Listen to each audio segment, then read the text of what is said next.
ব্যাপার? তুমি তোমার গরুর দাম তো দিয়ে আসছি, আর কোনো দাবি দেওয়া আছে থাকলে বলো, অসুবিধা নাই। আজকে ঈদের দিন, দরকার হলে কিছু টাকা দিব বলে। আমি যে টাকার জন্য আইনি, তাহলে কেন আসছো? গরুটারে নিজের হাত দিয়ে পালছি তো, এই হাত দিয়ে খাওয়াইছি, গোসল করাইছি, আদর করছি তো, এজন্য দেখতে আইছি। ভালো করছো, ভালো করছো।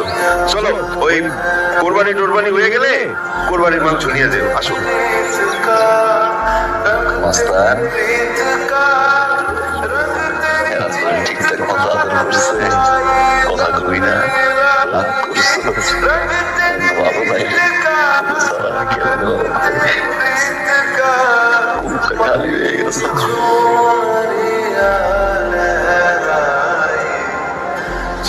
ভাইজান কোরবানি যেহেতু দিবে, মাস্টার আসতে পালাইয়েন, যাতে আর জানটা কষ্ট না পায়।